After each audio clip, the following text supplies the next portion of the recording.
নবীর উদ্দেশ্যে বলছে যে পিয়ন, আর আমরা আঙ্গুল চুষবো বসে বসে। ওই বেটা সর্বপ্রথম আল্লাহ রসুলকে পিয়ন বলেছি। আসসালামু আলাইকুম ওয়া রাহমাতুল্লাহি ওয়া বারাকাতুহু। দর্শক শ্রোতা, আশা করি সবাই ভালো আছেন। চাঁদপুরের ইমামকে কুপিয়ে জখম করা বেলাল হোসেনকে নিয়ে মুখ খুলেছেন আমাদের সুন্নি বক্তা জহুরুল ইসলাম ফরিদী সাহেব। তিনি খুব তেজি বয়ান দিয়েছেন এবং কি যারা আমার নবীজিকে সম্মান খাটো করে, আমার নবীজিকে পিয়ন বলে, তাদেরকে কঠিন ধোলাই দিয়েছেন এবং কি তাদেরকে কি শাস্তি দেওয়া উচিত সেই বিষয়ে মুখ খুলেছেন জহুরুল ইসলাম ফরিদী।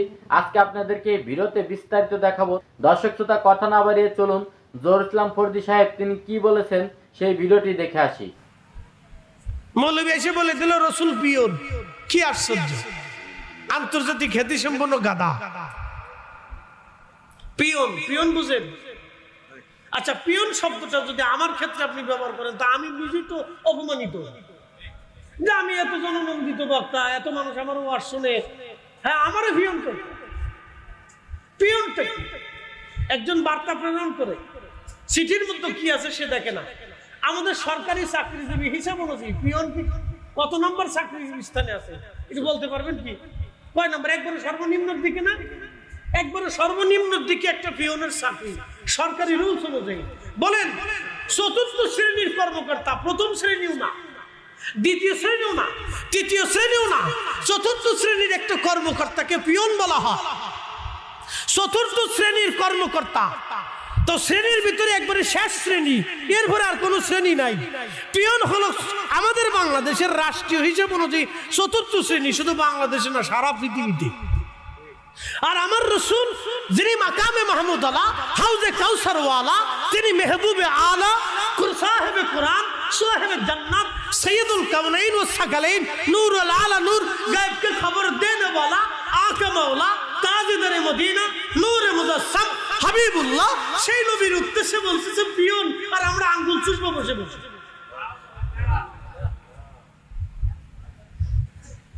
পিয়ন তো কোনো নাস্তিক বলে নাই, বলেছে আমার মতো দাড়িওয়ালা বলুন। তারে শিখাইছে কে? তার ঊর্ধ্বতন বলুন। তার উস্তাদে শিখাইছে। তার উস্তাদে শিখাইছে কে? তার উস্তাদে শিখাইছে। তারে শিখাইছে কি? বলে তার উস্তাদ শিখাইছে। এইভাবে শিখতে শিখতে চলে গেছে আব্দুল ওয়াহাব নজদি পর্যন্ত। এই কথা কন না কেন? জোরে বলেন, কোন পর্যন্ত গেছে? মোহাম্মদ ইবনে আব্দুল ওয়াহাব নজদি পর্যন্ত, সৌদি আরবের নজদে, রিয়াদ বর্তমান নাম, ওইখান পর্যন্ত চলে গেছে।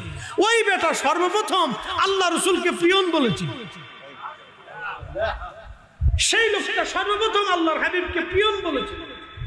সেই পিয়ন থেকে বাড়তে বাড়তে বাড়তে বাড়তে তার 14 গোষ্ঠী, এই তার সর্বনিম্ন পর্যায়ে যারা আছে তার অনুসারীরা আজকে আল্লাহ রসুলকে পিয়ন শব্দ ব্যবহার করে। নাউযুবিল্লাহ। তিনি কি পিয়ন? না। কথা কন না কেন? তিনি পিয়ন। লা হাওলা ওয়ালা কুওয়াতা ইল্লা বিল্লাহ। আল্লাহ রাব্বুল আলামিন কুরআনুল কারীমের ভিতরে আমার আল্লাহ বললেন, ইন্না আরসালনাকা শাহিদ। সর্বপ্রথম আল্লাহ শাহিদ বললেন, শাহিদাও ওয়া মুবাশশিরাও ওয়া নাযীরা ওয়া দাঈয়ান ইলাল্লাহি বিইজনিহি ওয়া সিরাজাম মুনীরা। সর্বশেষে আল্লাহ বললেন সিরাজাম মুনীরা, উজ্জ্বল প্রদীপওয়ালা। একবার জোরে বলা যাবে কি মারহাবা? আল্লাহ বলে কি আর মোল্লা বলে কি? আল্লাহ বলে কি আর নজদি মোল্লা বলে কি? আল্লাহ বলে সিরাজাম মুনীরা, নজদি মোল্লা কয় পিয়ন। আল্লাহ বলেন ওমা আরসালনাকা ইল্লা রাহমাতাল লিল আলামিন। একসাথে কেমন না? মারহাবা। প্রিয় উপস্থিতি, আপনাদেরকে বুঝতে হবে, আপনারা যদি সতর্ক না হন তা আপনার পরবর্তী প্রজন্ম জাহান্নামের দিকে চলে যাবে।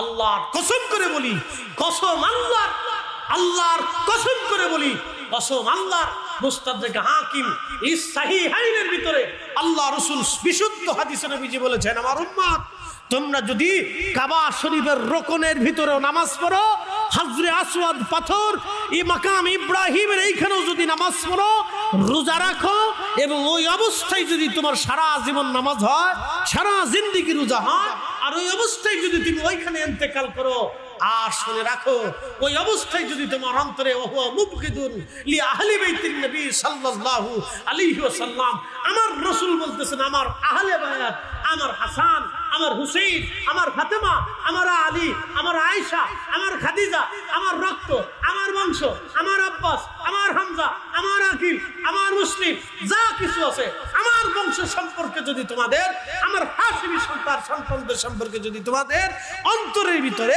বিদ্বেষ থেকে থাকে, তাহলে শুনে রাখো তুমি জান্নাতে যাবে না, বেহেশত তোমার নসিব হবে না। দর্শক শ্রোতা, আপনি দেখতে পেয়েছেন জহুরুল ইসলাম ফরিদী সাহেব তিনি কি বলেছেন। কারণ যারা আমার নবীজিকে পিয়ন বলে, এর আগের থেকে নজদির দল যারা আব্দুল ওহাব নজদির অনুসারী, আগের থেকেই আমার নবীজিকে পিয়ন বলে। বর্তমান যুগে এই নজদির যারা অনুসারী তারাও আমার নবীজিকে পিয়ন বলবে। কারণ তারা নবীর উম্মত না, এবং কি আশেকে রাসূল না। আশেকে রাসূল বেলাল হোসেন, যে কারণে তার মনে আঘাত লেগেছে, তাকে কুপিয়ে জখম করেছে। আজকের এই ভিডিওটি এই পর্যন্ত। যদি ভিডিওটি ভালো লাগে অবশ্যই চ্যানেলটি সাবস্ক্রাইব করবেন এবং কি আপনার মূল্যবান মতামত কমেন্ট বক্সে জানিয়ে যাবেন। আল্লাহ হাফেজ।